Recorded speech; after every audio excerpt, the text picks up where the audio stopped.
Québécois qui ont accès à des services de première ligne. En question principale, je reconnais maintenant le député de La Fontaine. Madame la Présidente, sur leur projet de loi 2, le mauvais projet de loi 2 imposé par Bayon, il y a eu samedi matin partout au Québec des milliers de manifestations dans toutes les régions du Québec. Ici, devant l'Assemblée nationale, samedi, il y avait entre autres la Dr Kim Lévesque, mère de 2 enfants, qui dénonçait, je la cite, le dénigrement constant des médecins. En Estrie, 200 manifestants. Marie-Pierre Villemur, médecin, je la cite. On est là pour défendre la qualité des soins, l'accès aux soins, défendre tout ce qui nous motive à être des médecins aujourd'hui. C'est notre colère, notre frustration, on se sent trahi.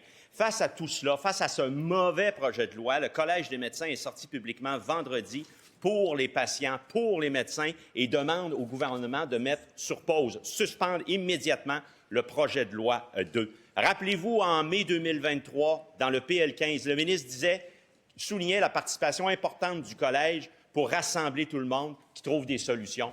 Pourquoi il utilise le Collège des médecins juste quand ça fait son affaire? Va-t-il suspendre? À réponse du ministre de la Santé. Très bien, Madame la Présidente. Alors, une des choses qui est importante en un projet de loi comme celui-là, avec des enjeux aussi complexes, tout le monde reconnaît, le premier ministre l'a bien dit, là, les ententes qui ont été signées les dernières années, c'est des annexes, c'est des documents d'une complexité, des documents qui sont rédigés par des avocats. C'est d'une complexité et c'est ça qu'on veut simplifier. Je donne un exemple. Il y a en ce moment, pour faire référence à ce que disait le premier ministre, plus de 5 000 actes dans la loi que la RAMQ pour les médecins de famille. On fait passer ça à 9 actes pour être capable de simplifier et éliminer la paperasse.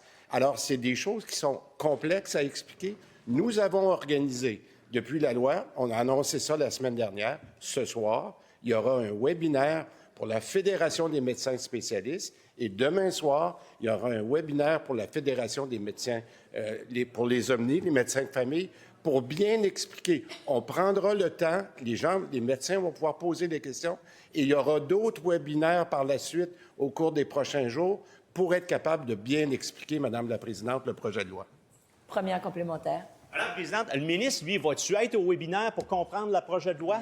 Parce que durant le 5 heures du bâillon, 80 des interventions, c'était l'avocat puis le sous-ministre qui répondait. Il dit que c'est complexe. Pourquoi nous l'avoir enfoncé dans la gorge à tout le monde? On n'a pas compris? Bien, c'est normal, mais que lui n'ait pas compris, Madame la Présidente, je l'invite à aller au webinaire. Puis je l'invite à se rappeler de la motion qui a été adoptée unanimement le 23 octobre dernier, que l'Assemblée nationale rappelle que le rôle d'un ordre professionnel est de protéger le public et qu'enfin, elle réitère sa confiance au Collège des médecins. Réponse du ministre. Madame la Présidente, je ne ferai pas de commentaires sur ma compréhension du projet de loi parce que je pense que les gens qui me connaissent savent qu'on a fait toute la préparation avec beaucoup de rigueur.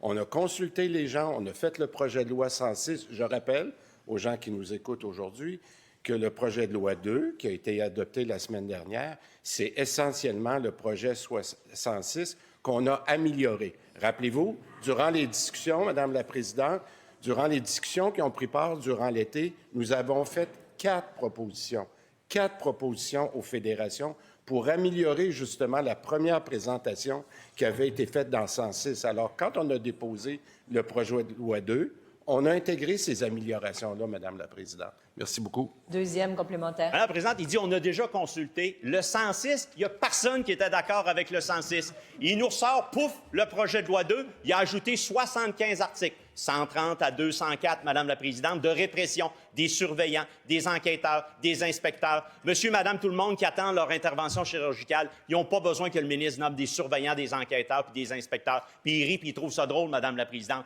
Bien, c'est ça son fiasco. Là, le Collège des médecins, il est là pour protéger le patient. Il lui dit de suspendre sa loi, la seule chose qu'il doit faire. Va-t-il avoir le courage? Réponse du ministre. Madame la Présidente, qu'après entendre cette question-là, j'ai souri, même juste souri. Juste clarifier les choses, c'est pas vraiment drôle ce que le député de La Fontaine dit ce matin. Puis je vais rester très calme, très zen, contrairement à ce qu'il essaye de faire. Madame la Présidente, j'ai beaucoup de respect pour le Conseil des médecins, le Collège des médecins, pardon. Mais ce que j'aimerais dire, Madame la Présidente, c'est qu'en ce moment, ce qu'on veut faire, comme on a toujours dit, on a une vision très claire, c'est la prise en charge totale de tous les Québécois qui sont justement en attente pour un rendez-vous, en attente pour une chirurgie, en attente pour une consultation avec les spécialistes. C'est ce que nous avons mis dans le projet de loi et